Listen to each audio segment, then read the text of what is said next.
Proposed cuts to Canada Post cause an uproar. Posties stage a sit-in at James Moore's Port Moody office. Posties are mad as hell and they're not going to take it anymore. The service cuts announced last week by Canada Post just after federal politicians left for Christmas holidays have ticked people off. And today some of that anger boiled over into a couple of public protests, one of which was a small sit-in at Industry Minister James Moore's Port Moody office. And joining us now for more on this is John Bale. He's the National Director for CUP W, based here in BC. Thanks for joining us, John. Thanks for having me. What prompted you to go sit in at James Moore's office? Well, he's the senior cabinet minister in British Columbia, and I'm the senior ranking CUPW official in British Columbia, and I thought it's time we had a chat.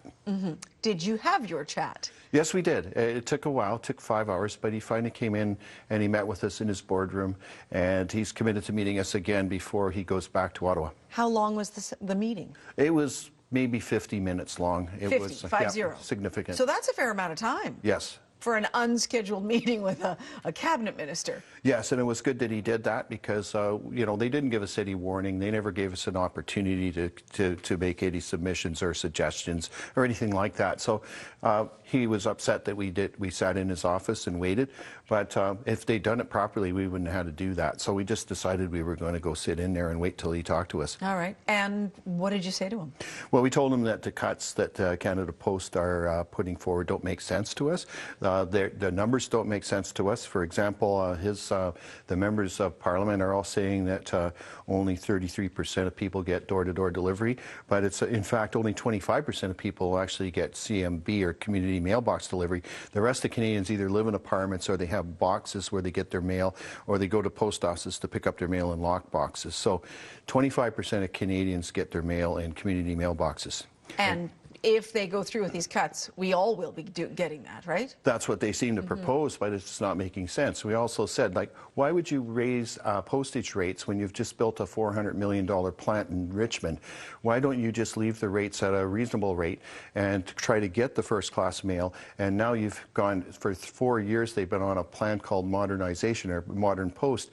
Why don't you follow through with the plans instead of changing them after you spent $2 billion nationwide trying to make Canada Post more efficient? So it sounds like the things you're saying really are contrary to what they came out and said the other day. Now, Canada Post CEO Deepak Chopra was asked about the consultation that took place before the announcements, and so let's have a listen to what he had to say about consultation.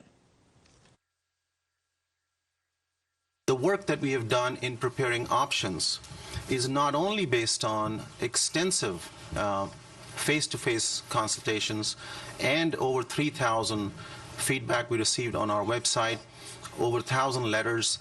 This is highly engaged consultation process that we undertook over the last 7-8 months, which was widely covered. So he's suggesting that you guys knew, Canadians knew, we were consulted. I think most people are caught by surprise. They did put out a couple of things they were looking at doing, but the union met with Deepak on Friday before the announcement, which was made on Tuesday last week, and we talked about the third quarter, which is always their worst quarter, by the way, because it's July and August, the weakest time, and he never made a mention of his plans. We were meeting with senior management on Tuesday afternoon here in Vancouver. None of the senior management at Canada Post said anything about the plans.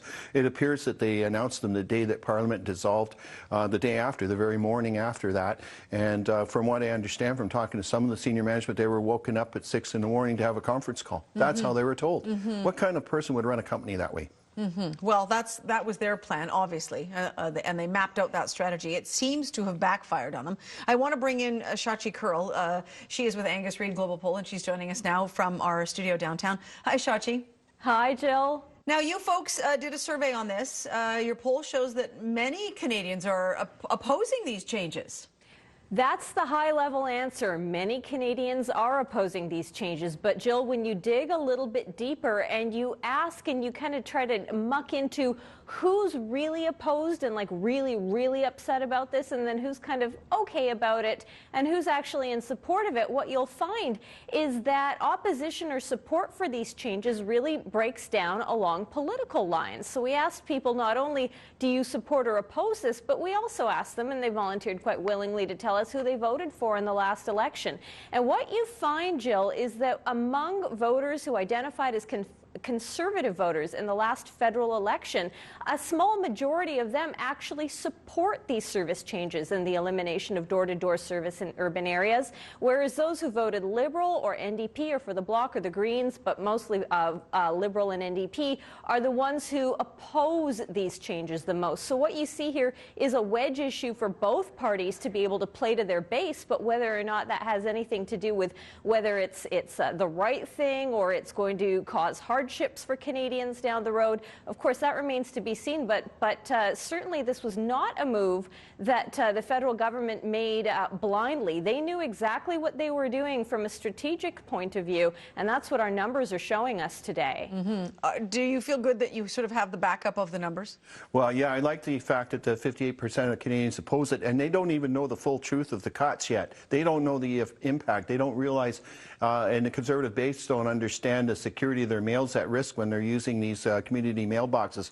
If you listen to the news out of Oliver, BC today, there were 55 community mailboxes vandalized in Oliver just today. And that's where that was actually a couple of days ago. Oh, sorry. There was we talked about that story in our office yesterday, and then Rumina Dea did a story for the NewsHour tonight about boxes here in the Lower Mainland that had been vandalized. The other interesting thing, though, Shachi and John, of course, is that the times are changing, and we are sending fewer letters, if any at all. I'm sure, I mean, have you noticed Christmas card volume, John? I mean, yeah, what can you tell us about the decline? Strangely enough, and I don't know if it has much to do with this debate that Canadians are having, but our carriers are seeing more Christmas cards this year than in the past 3 or 4, which we find odd ourselves, because we did notice a reduction in Christmas cards in the past. But I think now that we're talking about Canada Post as an organization, some people are starting to remember what it was like to receive physical cards, I guess, and that's a good sign. But more importantly, why raise rates so high? If we just spent $400 million right here in Richmond, BC, building the parcel plant, the processing plant for all of British Columbia. So does that do letters and parcels? There are 17 machines called MLOCR, multi-line optical character readers, to read letters, and that's to make it cheaper to sort and distribute those letters. They're sequenced to the letter carriers, and they will reduce the amount of labor to do that. Why didn't they give that change a chance? They spent $2 billion nationwide to change Canada Post, and just when they get there, they alter everything and cut the service. Well, do you think they felt that they were behind the times, that by the time they got all those machines in, they'd already missed the boat on mail? I don't believe so, because we were consulted on those changes, and we were not in agreement with some of them. We didn't like the health and safety issues and things like that, but we did understand what they were doing at that time, and there was no big surprises. We were told well in advance since 2007 that they've been making these changes, and it's now 2013. So that was no surprise. One of the big things that came up when the changes were announced was concern for seniors. And I know you posties were suggesting that, you know, oftentimes you're the only outside person that a senior living home alone will see. But I want to play for people, because this is what's getting a lot of attention today. Here again is Deepak Chopra, the CEO of Canada Post, when he is talking about seniors in all of this, ending the mail carrier service. When I hosted those sessions, the seniors are telling me that I want to be healthy. I want to be active in my life. So the citizens and the seniors I spoke to, they want to be active. They want to be living the fuller lives. Does Canada Post have a role to play in that? That's an insult. I'm embarrassed to work for this man. I can't believe he would say something like that. A lot of senior people and even younger people are disabled. How are they going to get their mail? We have boxes with 2 feet of snow in front of them. You're not going to get there with a cane or a wheelchair, and you won't be able to drive to them. And the seniors are, I've got texts and tweets and all kinds of things from letter carriers talking about the seniors and how upset they are. We have a letter carrier in Victoria that walked into Murray Rankin's office, the MP there, and said he's called over 30 times, 911 calls. While he's in a community, he called for a hit and run. He's seen houses on fire. The letter this is carrier a great has. service, really, and people want it. There's work to do. We've asked Canada Post to expand the service. We've asked Canada Post to look at postal banking. They used to do it till 1968, and the 6 big banks are making a lot of money here. And post offices that have done that have made a lot of profit and have been able to carry on their service because of it. I know the Canada Post person we had on last week suggested that banking was already well looked after in this country by the major banks, so they weren't interested in getting into that. I just want to, I've heard that line. Yeah, we've but had they're that well looked conversation. after, all right. When they charge 21% on your credit card and interest rates are 0, Yeah.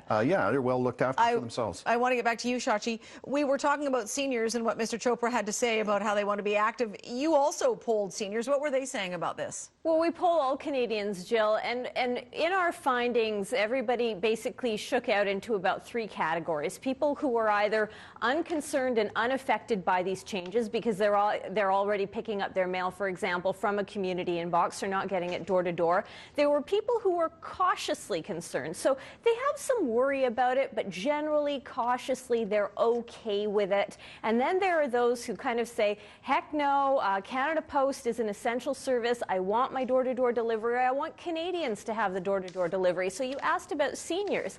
And in fact, when you look at Canadians 55 plus who responded, they're actually shaking out almost equally across those categories. 1/3, 1/3, 1/3. So there's a very slight, about a 4 percentage point advantage amongst seniors who are saying, you know what, this should be an essential service and service levels should maintain and stay the same.